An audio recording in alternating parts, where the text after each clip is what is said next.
Sweeney, and I am the Artistic Director of the Tri-State Players and the Director of this evening's radio dramas. Before we begin, I'd like to share with you some housekeeping items. First item is, please make sure you silence your cell phones.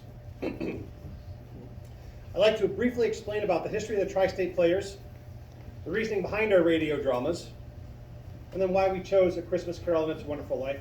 And the last thing, I'd like to acknowledge some of my very fine staff that don't often get the acknowledgement they deserve. The very brief history of the Tri-State Players is that I first walked into this very beautiful room when I was 17 years old. I was an employee of the Riverview Inn, and I thought, man, this would be a lovely place to put a show on. And so 30 years later, this is what we've brought about there. Secondly, why do we do the radio dramas? Radio dramas are non-conventional theater, and they are perfect for a non-conventional space such as this. They're an awful lot of fun. They give us access to material that's not available to live theater any other way. For example, this past summer we did The African Queen and we did Casablanca. There's no stage adaptations for those, but there are radio adaptations. In radio theater, we tell stories as they were heard on the radio during the 1950s, including station breaks and ads. Because we are presenting radio stories to a live theater audience, we employ a certain amount of stagecraft to make them appealing to the eye as well as the ear. We dress the radio actors as they may have during the 1950s, and we choose our props and accessories very, very sparingly. The idea is a theater of the mind more than a theater of the eye. Lastly, why did I choose these two stories? I spent hours researching what Christmas shows I should bring to you. I looked at The Littlest Angel and Miracle on 34th Street, as well as The Bishop's Wife. But then I read an article from the Los Angeles Times. It is entitled Eternity is Now, Just Ask Scrooge and George Bailey by the writer Andrew Klavan. He writes, the two stories are essentially mirror images of each other. Scrooge became wealthy due to his greed, and George Bailey became impoverished due to his generosity. Scrooge is forced by spirits to view the consequences of his existence. And Bailey is forced by a spirit, an angel, to view the consequences of his non-existence.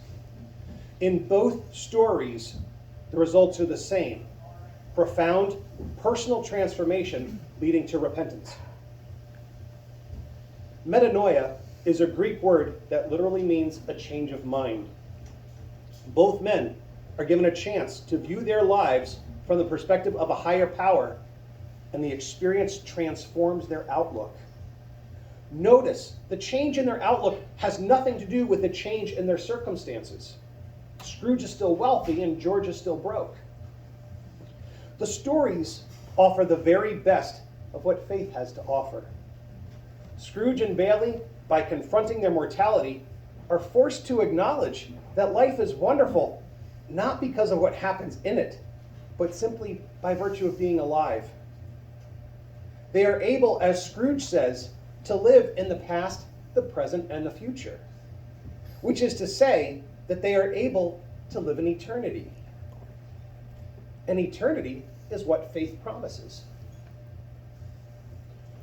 Scrooge and George Bailey, in traveling through misery to see the eternal born in time, are akin to the wise men who traveled through the wilderness to see God born into history. To such a vision, amid failure and sin, and even in the face of death, there is only one response, and that's hooray. Next, if you would please consider supporting us beyond the ticket price, donations can be made at our website. Please tell your friends to go and view the businesses that are supporting us in our program. Lastly, I'm the front man for the Tri-State Players, but this organization could not bring these shows to you without the talents of all these fine people that I have on stage. And I'm not going to ask you to applaud these people. I'm going to single out a few of them. I don't want you to applaud, but I would be amiss if I did not draw special attention to the contributions of these people. My assistant director is Caitlin Albrecht. You'll have an opportunity to say hello to her later. My technical director, the guy responsible for the lights, That's Kevin Riker. I have known him for 30 years. He's amazing. My producer, Deb Albrecht, who's responsible for putting together the program and an awful lot of our outreach. Ernie Hartnett and Tom Christensen, they were just incredible assistants. If I needed something, it would appear the following day without me asking for it, and I can't thank these two gentlemen enough. And the last person to contribute, aside from the actors above and beyond the call of duty, is Mr. Paul Stephanie, our piano player. So if you get to see these people later on, just please make sure you extend a thank to them, as well as some applause and adulation for the rest of my cast. Thank you so much, everybody. Enjoy the show.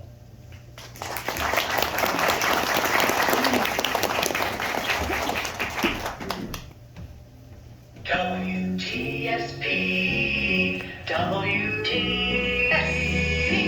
live from the Riverview Inn. Good afternoon, ladies and gentlemen. The Tri-State Players proudly present WTSP Radio, coming to you live from the Riverview Inn, Matamoros. Today we have a double feature for you, back-to-back radio dramas of It's a Wonderful Life and A Christmas Carol. Our first feature for your listening pleasure tonight is A Christmas Carol.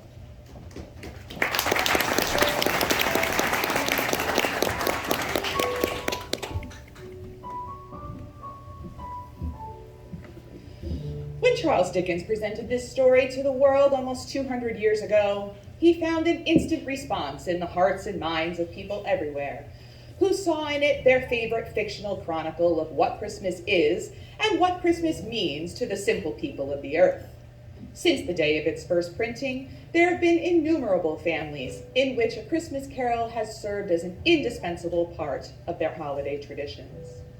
I have endeavored, writes the author on his title page, with this ghostly little story to provide the ghost of an idea which shall not put my readers out of favor with themselves, with each other, with the season, or with me. May it haunt their houses pleasantly, and no one wish to lay it. 'Tis signed, your faithful friend and servant, Charles Dickens. And now, the Tri-State Players proudly present Charles Dickens' A Christmas Carol.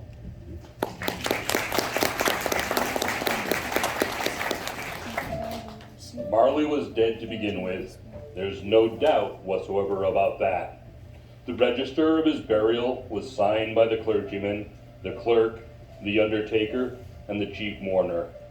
Scrooge signed it, and Scrooge's name was good upon change for anything he chose to put his hand to. Old Marley was as dead as a doornail. Scrooge knew he was dead. Of course he did. Scrooge and Marley were partners for I don't know how many years. He was a tight-fisted hand at the grindstone. Scrooge, Scrooge, a squeezing, wrenching, grasping, scraping, clutching, covetous old sinner, secret and self-contained. Once upon a time, of all the good days in the year, on Christmas Eve, old Scrooge sat busy in his counting house, a grim, cheerless place, if there ever was one. The door of Scrooge's counting house was open so that he might keep his eye upon his clerk, Bob Cratchit, who in a cold and dismal little cell beyond worked at his ledgers. 19, 20, 21, 22. God rest ye merry gentlemen, let nothing you Bob Cratchit. Yes, sir? Stop that infernal caterwauling. Yes, sir. Born on Christmas Day. Christmas carolers, that's my very door. Go on, get away from my door. Sing your blasted carols somewhere else, or I'll give ya. Say, Governor, it's an old custom at Christmas time, you know? Yes, and I don't want any of your old customs. Take your fellow fools and go away. Right, sir. Oh, Merry Christmas to you anyway, sir. Christmas. Blah.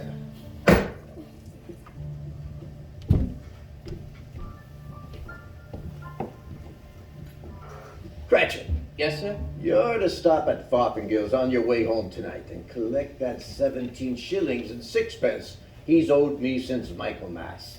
And you tell him that I shall have a constable there if he doesn't pay up at once. But, sir, Mr. Fothergill's wife has been ill, sir. What do I care of his wife? I want my 17 and 6. But, sir, it's Christmas. Christmas? Christmas? You say that word one more time to me, Bob Cratchit, and I'll make... A Merry Christmas, Bob! A Merry Christmas, Uncle! God save you! Merry Christmas, Fred. Merry Christmas? Merry Christmas? Bah! Humbug. Humbug? Christmas is a humbug, Uncle? Now, I'm sure you don't mean that. I do mean that. Exactly that. What right have you to be merry? What reason have you?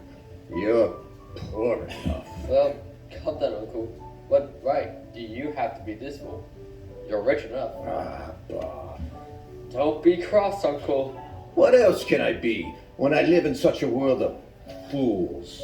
What's Christmas to you but a time for paying bills without any money? Merry Christmas. A time for finding yourself a year older, but not an hour richer.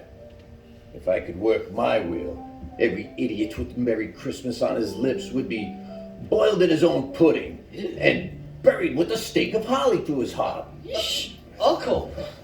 Nephew, you keep Christmas your way and let me keep it in mine. Keep it? But you don't keep it! Then let me leave it alone. What do you want, nephew? A Christmas gift, I've no doubt. I came to wish you a Merry Christmas, Uncle. Oh, what's Christmas ever done for you? What has it ever done for you? There are many things from which I have profited, from which I have not, Uncle. I dare say Christmas is among the rest. I've always thought of Christmas time as a good time, a time of kind, charitable, pleasant, enjoyable time. Although, Uncle, someone put a scrap of gold or silver in my pockets, I believe it has done me good and will continue to do me good, and I dare say, God bless it. God bless Christmas, hurrah! I hear another word out of you, Bob Cratchit, and you'll spend your Christmas by losing your situation. And as for you, nephew,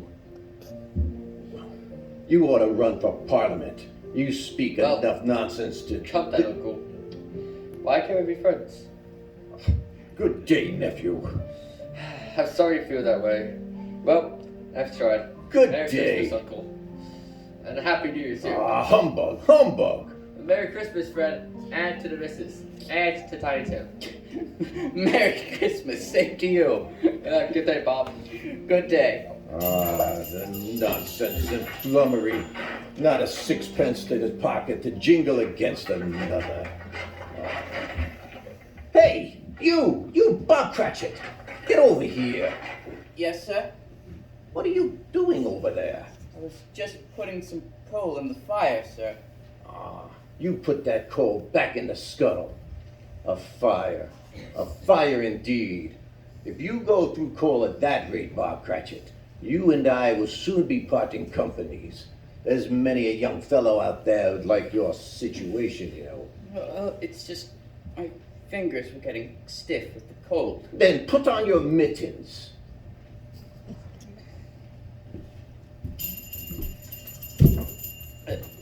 Good afternoon. Good afternoon, sir. Is this the firm of Scrooge and Marley? Yes, ma'am. May I speak to the head of the firm, please? Yes. If I may. Right this way.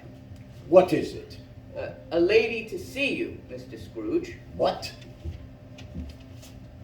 Am I addressing Mr. Scrooge or Mr. Marley? Marley's been dead these last 7 years tonight. Oh. I'm Scrooge. Oh. Well, Mr. Scrooge, as this is the season of the year where those of us who are more fortunate than others are raising a fund to benefit the poor, to buy them some meat and drink and means of warmth. You would not believe it, sir, but there are many who are without the most simplest comforts, and many more who are in need of the bare necessities. I would like to have you contribute to the fund. Are If there you no can. prisons? I'm sorry to say they are. And the workhouses? They're still in operations, I trust. They're very busy. And- Yes. And the treadmills and the poor lord are still in full vigor then? Oh, yes, they are. Yes. I'm glad to hear that. I was afraid from what you said at first that something had occurred to stop them in their useful course. Now then, madam, what do you want from me?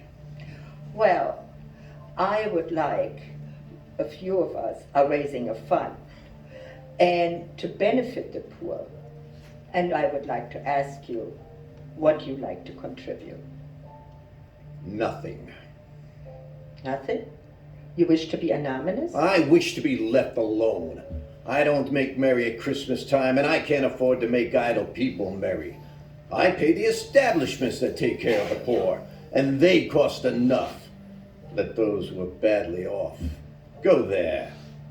Well, many can't go there, and many would rather die. Well, if they would rather die, then they should hurry up and do so, and Mr. decrease the Scrooge. surplus population. Good, madam.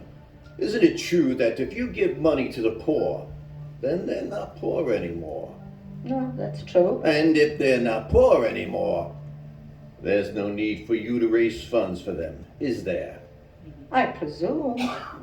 All right then, madam. Don't ask me to put you out of a job. Not on Christmas Eve. I would never do that, sir. All right. Then I'd advise you to go your way and leave me to mine. It's not my business. It's enough for a man to pay attention to his own business and not to interfere in others. Mine occupies me constantly. Good afternoon. I quite understand. Good afternoon, sir. Cratchit, Yes, sir? show this lady out. Madam, I couldn't help but overhear and should like to contribute a tuppence. Cratchit! Yes, sir. It isn't much, but it's all I can afford. And there are those in worse situations than I. What a generous fellow you are. I wish I could say the same for your employer. Cratchit! Yes, sir. Good afternoon. Merry Christmas. Good afternoon and Merry Christmas. 15, carry the 1.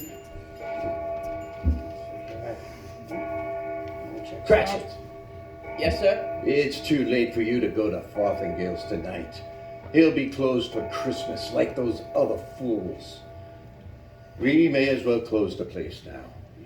Yes, 'tis getting rather dark. Hard to see And the I figures. suppose you'll want the whole day tomorrow. If quite convenient, sir. Well, it's not convenient. And it's not fair. If I was to hold back a half a crown from your wages, you'd think yourself ill-used. Well, sir. But you don't think me ill-used when I pay a full day's wages for no work. It's only once a year, sir. Once a year. Once a year indeed. A fine excuse for picking a man's pocket every 25th of December. But there's no use talking. You must have the whole day. We'll see that you're here all the earlier the next morning. Do you understand? I will, sir. I will indeed. Merry Christmas. Bah. The office was closed in a twinkling, and Bob Cratchit, with the long ends of his white comforter dangling below his waist, for he boasted no greatcoat, went down a slide on Cornhill 20 times in honor of it being Christmas Eve, and then ran home to Camden Town as hard as he could pelt, to play with his family at Blind Man's Buff. Scrooge, on the other hand, took his melancholy dinner in his usual melancholy tavern. Having read all of the newspapers and spent the rest of the evening with his banker's books, went to his dismal house. Darkness is cheap, and Scrooge liked it. The yard was so dark that even Scrooge, who knew its every stone, had to grope with his hands through the fog and the frost to find his front door. Scrooge locked himself in, and then double locked himself in. He took off his cravat, put on his dressing gown and slippers and his nightcap, and sat down before the fire to take his evening gruel.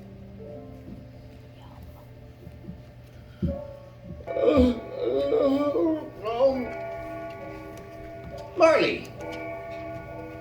Marley? Marley? I could have sworn I saw the old... Ah, humbug. Marley's been dead these last 7 years. It's nothing but humbug. What's that?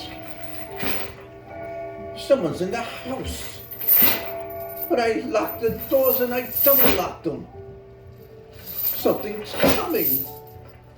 Something's coming closer. It's outside my door.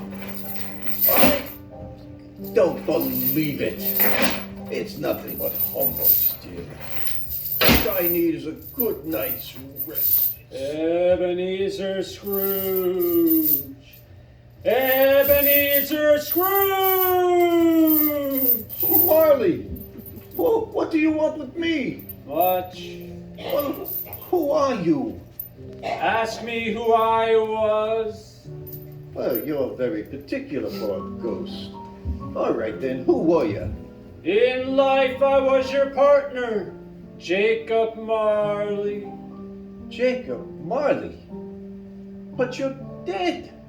You died 7 years ago this very night. 7 years ago, this very night. The doors You do not believe in me then? I do not. Why do you doubt your senses? Well, the little things can affect them. A slight disorder of the stomach makes them cheat. You could be nothing more than an undigested bit of beef, or a lot of mustard, a crumb of cheese, an undercooked potato. There's more gravy than grave about you. Whatever you are, humble. Ah! Man of the worldly mind! Do you believe in me or not? I do believe, Jacob, I do. But what do you want with me? I have come here tonight. It is required of every man that the spirit within him shall walk abroad amongst his fellow men and travel far and wide to witness what he cannot share, but might have shared on earth and turn to happiness. But why do you walk the earth? And why do you haunt me? I wear the chains I forged in life.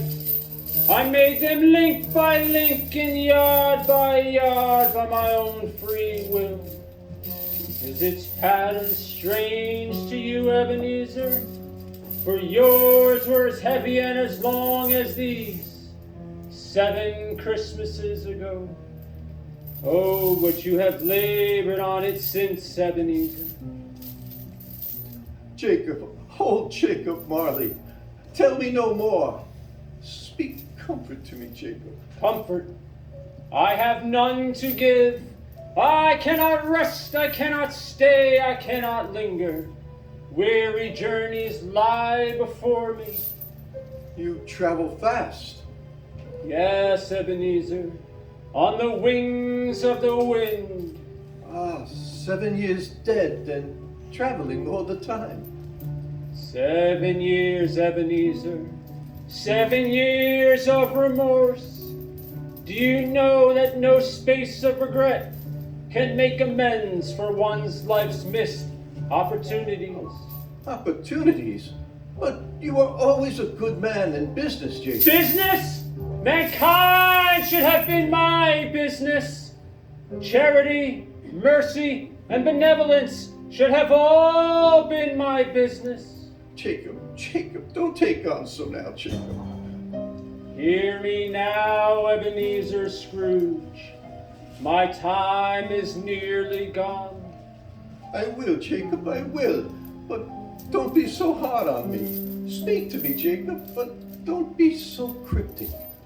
I have come here tonight to warn you. You have yet a chance to escape my fate, Ebenezer. Oh, Jacob, you were always a good friend to me. Thank you. Go on, go on. Tonight you will be haunted by 3 spirits. 3? I think I'd rather not. Without their visits, you cannot hope to shun the path I tread. Expect the first when the bell tolls 1. But, Jacob, couldn't I take them all at once and have it over with? Ebenezer, for your own sake, remember what has passed between us. Remember, when the bell tolls 1, look for the first spirit.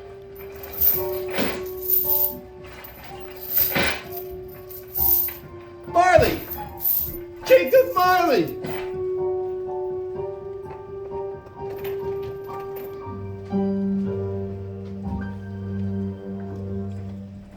We pause now for station identification. You are listening to WTSP Radio, broadcasting live from the Riverview in Matamoros.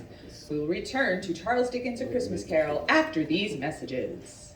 WTSP. Live from the Riverview in Burnbrae Mansion in Glen Spey, New York is having a Ghost of Christmas Past 2023 celebration Sunday, December 10th. Do you think that Scrooge's Ghost of Christmas Past will be there? Probably. I mean, who'd want to miss it? We're all going. Do you want to come? I'm intrigued. Tell me more. Well, it's an annual Ghost of Christmas Past celebration with foods and refreshment, live music, a guided tour filled with haunted stories, and vendors with homemade goods. You can also have an angel card reading and a photo shoot with a professional photographer. That sounds like a great time. Let's go. Wait, it gets even better. Each guest will receive a beautiful handcrafted ornament from a local artisan. We can reserve our tour time in advance, arrive early, or stay late to enjoy the food, music, and holiday shopping from 3 to 6. Purchase your tickets at burnbraemansion.com and embrace a new holiday tradition at Burnbrae Mansion. We now return you to Charles Dickens' A Christmas Carol.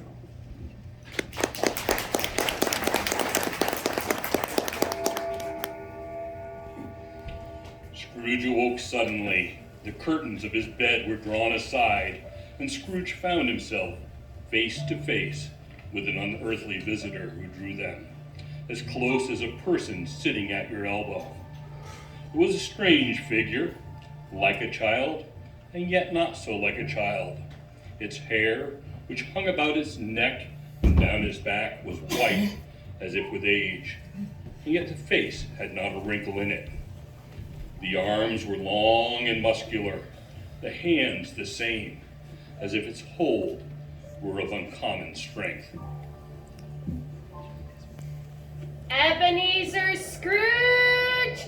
Ebenezer Scrooge! Are you the spirit whose coming was foretold to me? I am. But who and what are you? I am the ghost of Christmas past. Long past? No, your past. But why do you haunt me? Why do you walk the earth? Your welfare, Ebenezer. Well, a good night's rest would ease my welfare. Your salvation, then. Rise. Walk with me. No, not the window. A mortal. I'll fall down. There, but a touch of my hand, and you'll be upheld in more than this.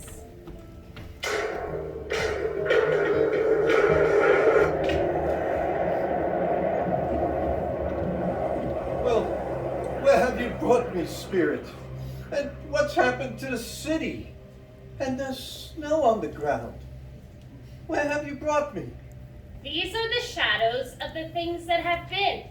Do you recognize this countryside? Oh, I know every inch of it.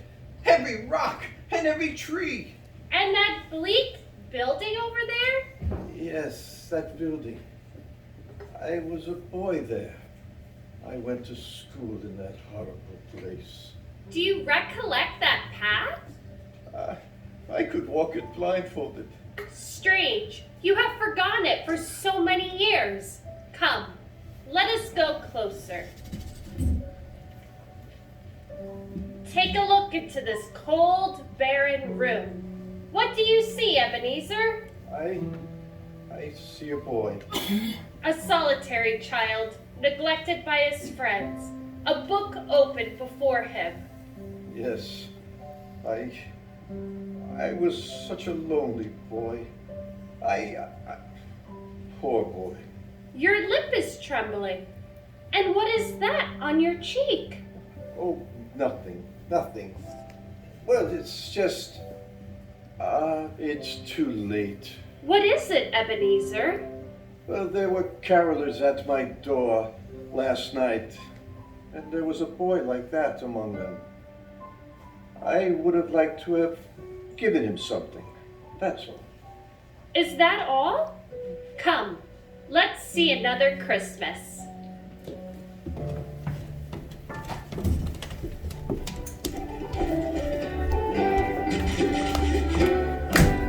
Do you know this place? Know it! Why, it's the counting house that I was apprenticing. Hello! Huge partner! And there's my old master alive again. Oh, what joy we had at Christmas Eve. Me, the clerks, and everybody. At 10 cents retire, hold hands with your partner. Bow and curtsy, corkscrew, thread the needle, and back to your places. Enjoy what you do in life, old busy wig. What is it? Oh, nothing. It's... I would have liked to have said a few words to my clerk, Bob Cratchit. That's all. Oh, and there's Dick Wilkins. Oh, poor Dick. Oh, dear. Oh, and Mrs. Fezziwig, looking younger than any of them. Oh, and the tables, all filled with roasts and cider and mince pie and beer. Oh, what a wonderful time we had. A small matter for old Fezziwig to bring those folks so full of joy. Small matter, small indeed. Strange. You know, he spent only a few pounds of your mortal money. Is that so much that he deserves praise? It's not that, Spirit, it's not that. Old Fezziwig had the power to make us happy or sad, to make our work light or heavy. His power lies in looks and words and the little things that are so tiny that it's impossible to count them. The happiness he brings is like the greater cost of My time grows short. Let us see another shadow. Well, where now? Come.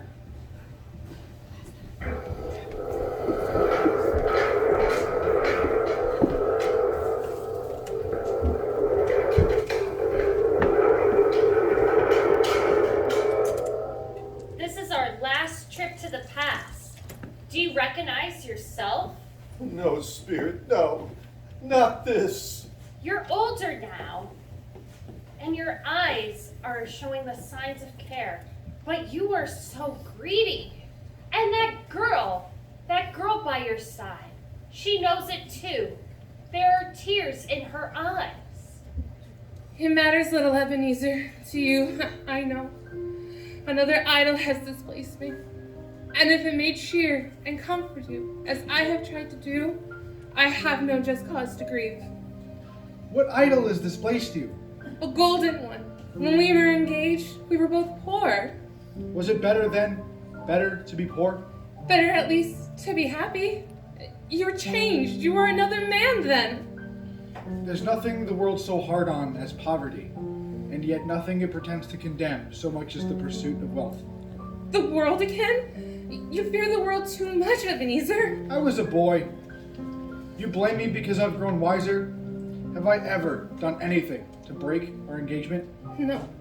In words, no, never. In what, then? In a changed nature, in an altered spirit, in everything that ever made my love of any value in your sight. So I release you from your promise. Belle! I love you, still! Oh, it may pain you to lose me. A very brief pain. but soon it shall dim like a half-remembered dream, an unprofitable dream, and soon you'll be glad to be awake from such a dream. I hope you're happy with the life you have chosen. No more, Spirit. No more. These are the shadows of the things that have been, that they are what they are. Do not blame me. No, please, please. One shadow more. Come.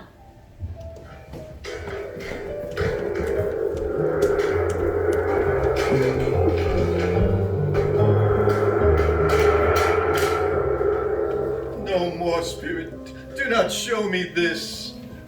Take a look at this man, Ebenezer. That man could have been you. And that girl might have been your daughter.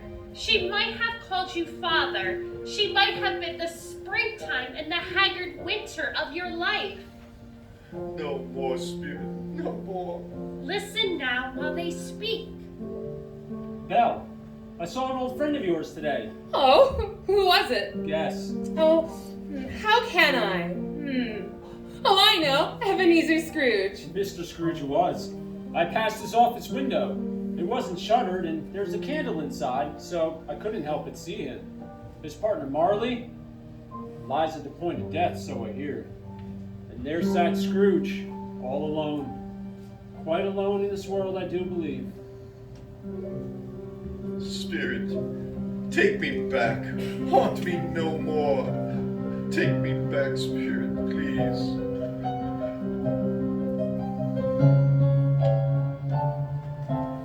On the stroke of 2, Scrooge awakened suddenly and sat bolt upright. He remembered the words of Marley's ghost and wondered from which direction the second specter would appear. As he sat in his bed, he became aware gradually of a great blaze of ruddy light, which seemed to shine upon him from the adjoining room. He got up softly and shuffled in his slippers to the door. His own sitting room had undergone a surprising transformation. The walls and ceiling were hung with living green, and a mighty blaze went roaring up the chimney. Heaped upon the floor to form a kind of throne were turkeys, geese, and game. Long wreaths of sausages, mince pies, plum puddings, red-hot chestnuts, and seething bowls of punch that made the chamber dim with their delicious steam.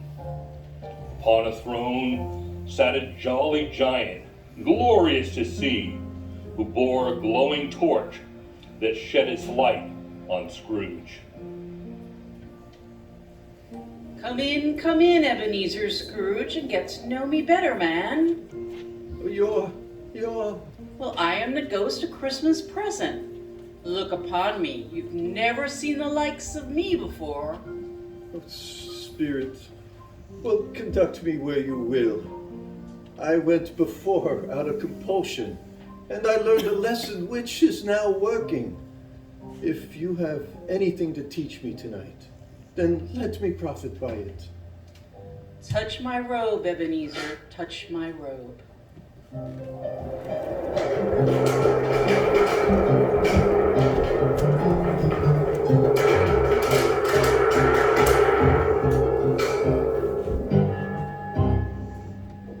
Where have you brought me, Spirit?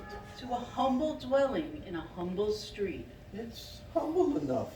Yet there's happiness here. Well, who are these people? And who's that lady? And the children? Well, these are the family of your clerk, Bob Cratchit. His wife, in a twice-turned gown but proud with ribbons, laying the table for their Christmas dinner.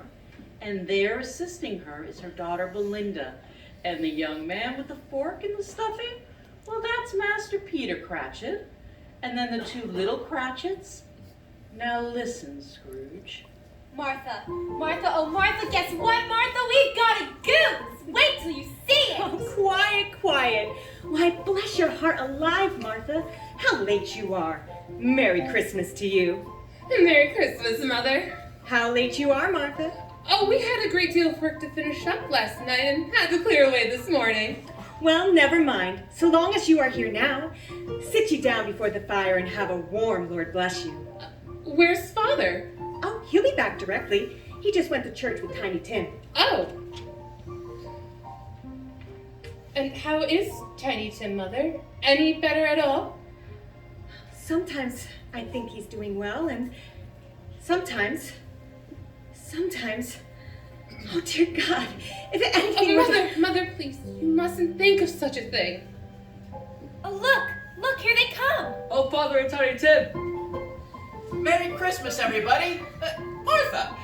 Merry Christmas, Father, and Tim! Merry Christmas, Martha. Oh, how did Tiny Tim behave in church today, Bob? Oh, as good as gold and better. You know, he says the oddest things sitting by himself. He told me in the church today that he hoped people saw him because it would be good for people on Christmas Day to see who made lame beggars walk and blind men see. Can we eat now, please? I'm already hungry. All right. Wait your turn and take your places. There's plenty of stuffing, plum pudding, and dressing for everybody. Yay! Now, Martha, you take care of Tiny Tim. Make sure he eats plenty. We want to make sure he gets strong and well. Now, shall we say grace? Yes, Bob. Dear Father, who art in heaven, please bless these gifts we are about to receive. Please watch over us as we remember and give thanks for the birth of your Son. And please keep us together for many years to come to praise thy name and do thy will. Amen. Amen. Spirit, tell me that Tiny Tim will live. I see a vacant chair in a poor chimney corner, a crutch without an owner well preserved. Oh, no, kind spirit. Say that he'll be spared. Say that he'll live. If these shadows remain unaltered by the future, Ebenezer, the child will die, and you might as well hurry up and do so and reduce that surplus population. And now, my dears, with such a feast before us, a toast. God bless us. God bless us. God bless us, everyone. And furthermore, I'd like to raise a toast to the founder of the feast, Mr. Scrooge. The founder of the feast, indeed! Who pays you all at 15 shillings a week? If I had him here, I'd give him something to feast upon, and I bet he'd choke on it. My dear, the children, Christmas Day. Well, on this blessed day of Christmas, one must drink to the health of even a miser such as Mr. Scrooge. Even though he's odious and stingy, wicked and unfeeling, curmudgeonly and... To the founder of the feast, Mr. Scrooge! Well, I'll drink to his health and the days, but not for yours. Long life to him. Merry Christmas and a Happy New Year. Sure, it'll be very merry and very happy. I have no doubt. God bless us, everyone.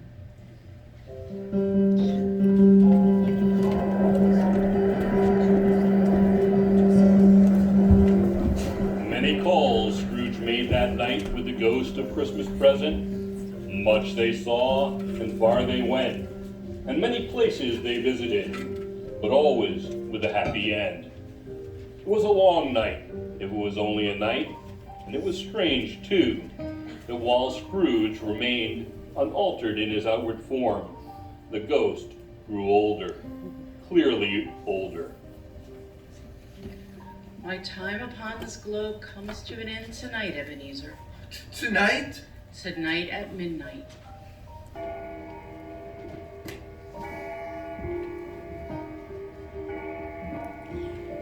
Hark, the hour has come. Not yet. Not yet. There's still more I wish to learn. And these you shall learn from still another spirit, Ebenezer. Still another spirit.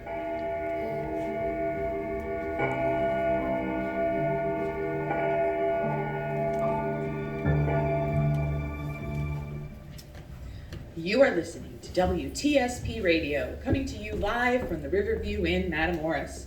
We will return to the conclusion of Charles Dickens' A Christmas Carol after a word from our sponsors. WTSP,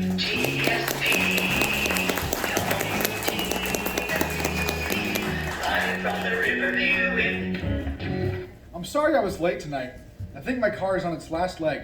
I had to drive like an old maid getting here. It's been making one heck of a racket. Noises you wouldn't believe unless you heard them. Bring it to Scotty's Automotive in Montague. Scotty's Automotive in Montague? Yes. I had mine serviced there last month, and boy, oh boy, let me tell you, Scotty's made the whole process so easy. Car troubles are never easy. Exactly. Which is why I was pleasantly surprised by the whole thing. They offer repair on domestic cars and cars that come all the way from Asia. Far out. They offer a 10% military discount. All of their mechanics are ASE certified, and they offer a free shuttle service to any destination within 5 miles of their shop. So, if you have somewhere close by to be, they'll take you there. You don't say. Yes. And if you have to wait for your car repair, they have a clean and comfortable waiting area. They offer snacks and free Wi-Fi. Wait, what's Wi-Fi? I don't know, but it's free.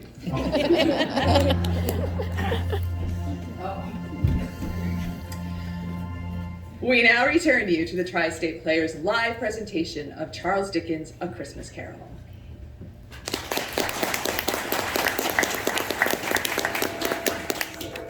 Scrooge found himself once more in his own den. As he heard the clock strike, he beheld a solemn phantom, draped and hooded, coming toward him like a mist along the ground. Ebenezer! Ebenezer Scrooge! I am the ghost of Christmas yet to come, and I am here to show you the shadows of things that have not yet happened, but will in the times before us. Ghost of the future, I fear you more than any spirit I've seen. But lead on, for the night is waning fast, and it is precious time.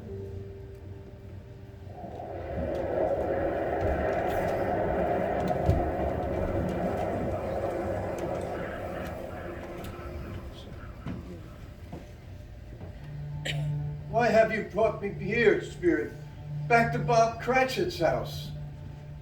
But it's not the same.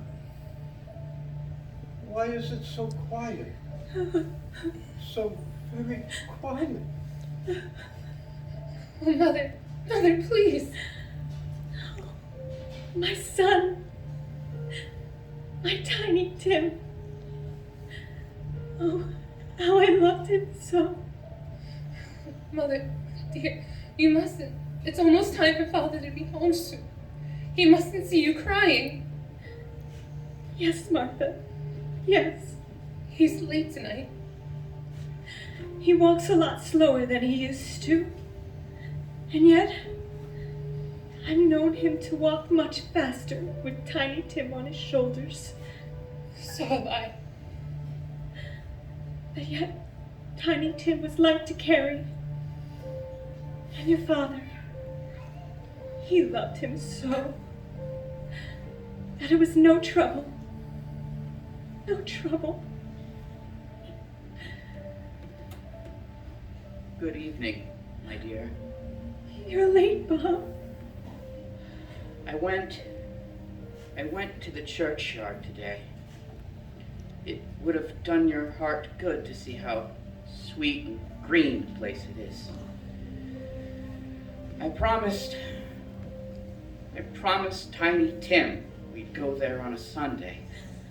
Oh, Bob. It's God's will, my dear. I'm trying to understand it. My son. My Tiny Tim. Oh, how I loved him so. My son. Oh, Tiny Tim.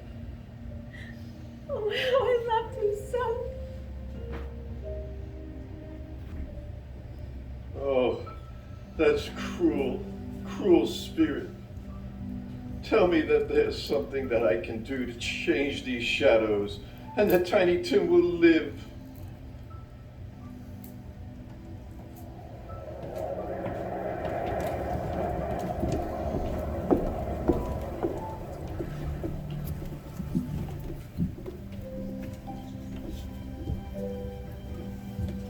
Where have you brought me, Spirit? To another common street, Scrooge. There's more for you to learn. Well, who are these people? I don't know much about it either way. I only know he's dead. When did he die? Last night, I believe.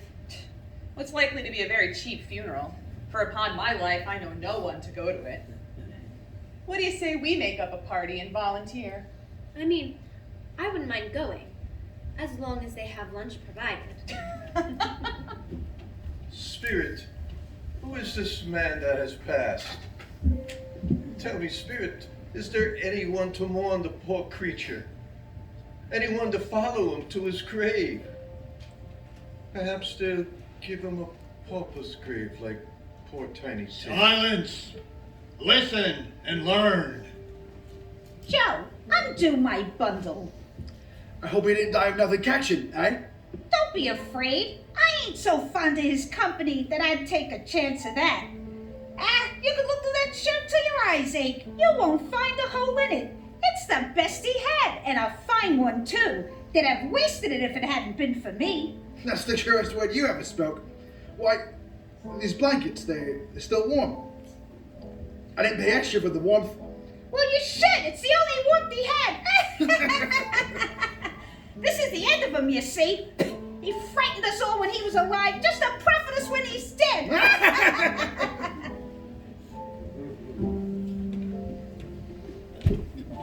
The phantom spread its dark robe like a wing and revealed another place, a lonely churchyard, overrun by grass and weeds. The spirit stood among the graves and pointed down to one. Scrooge crept toward it, trembling as he went. Where have you brought me, Spirit? Oh, merciful heavens! A churchyard! Overrun with grass and weeds, and choked with too much burying and crumbling gravestones. Before I approach that gravestone, Spirit, answer me one question. Are these the shadows of things that will be? Or are they the shadows of things that may be? Why do you not speak to me, Spirit? There's writing on that stone.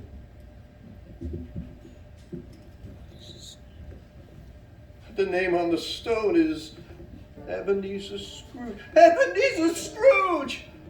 Oh no, Spirit, hear me. I'm not the man I was. Why show me this if I am beyond all hope? Tell me, Spirit, that I can change these dreadful shadows that you've shown me in an altered life. I'll hold Christmas in my heart, and I'll keep it all the year. I'll live in the past, the present, and the future, and I'll not shut out the lessons that they teach. Tell me, Spirit, that I can wash away the writings on this stone. Oh, please, Spirit, I beg you, Spirit. I promise that I'll change. Oh, Spirit, I'll get down on my knees, Spirit, and I promise that I'll change.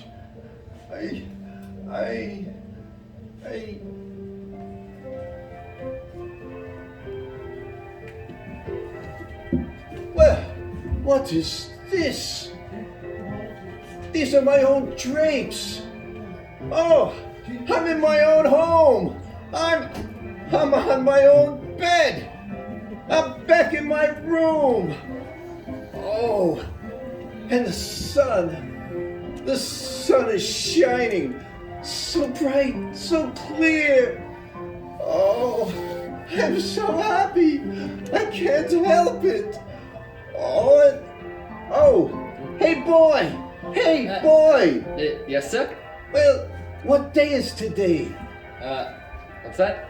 What day is today, my fine fellow? Today? Why, it's Christmas Day. Christmas Day? Then I haven't missed it. The spirits have done it all in one night. Oh, I don't know what to do with myself. I'm as light as a feather. I'm as happy as an angel. Oh, I'm as merry as a schoolboy. Oh, Merry Christmas to all! And a Happy New Year to the world!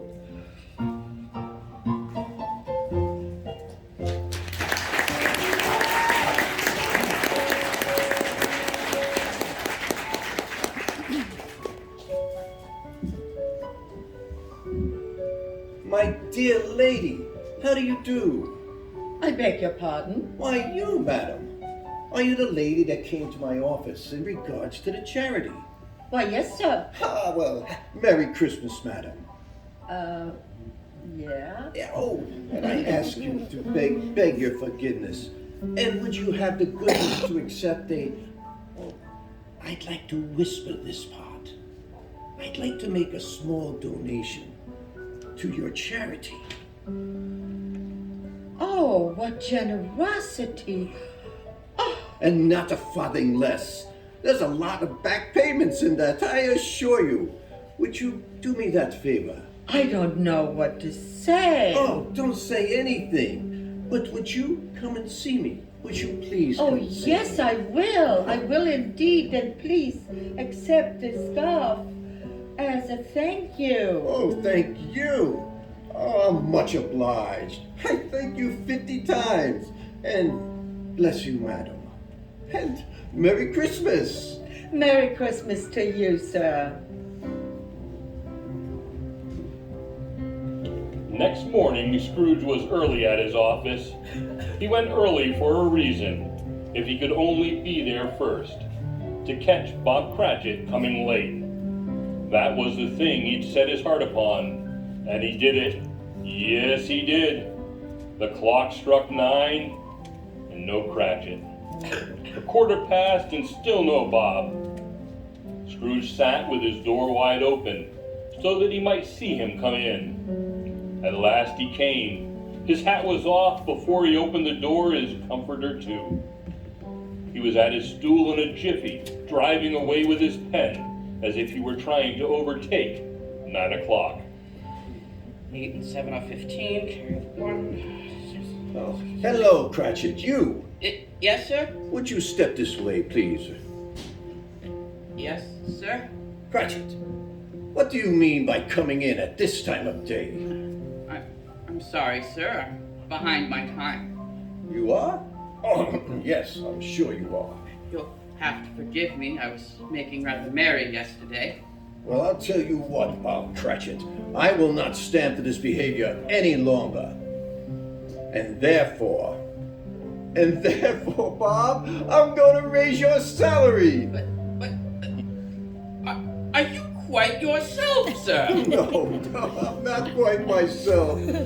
Oh, Merry Christmas, Bob. Merry Christmas, my good fellow.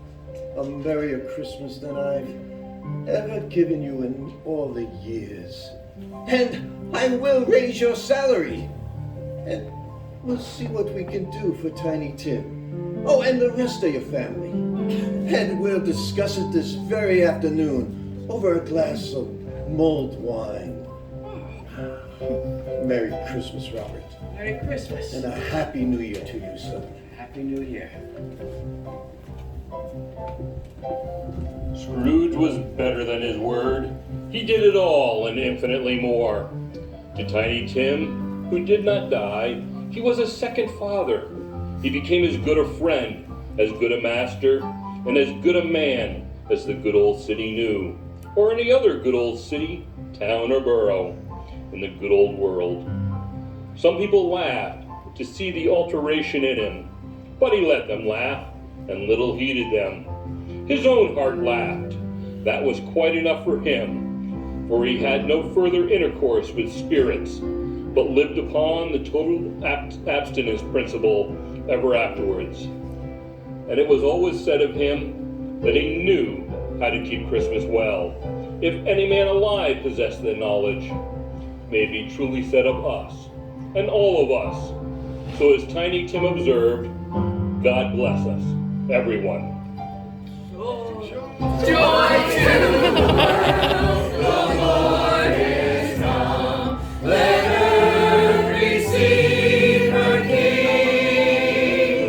Let everyone prepare his room, and heaven and nature sing, and heaven and nature sing, and heaven and nature sing.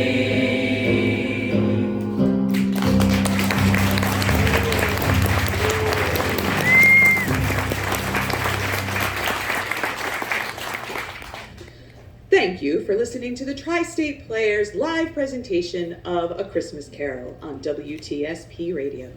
We will return with our second feature of the afternoon, Frank Capra's It's a Wonderful Life, after this 30-minute intermission.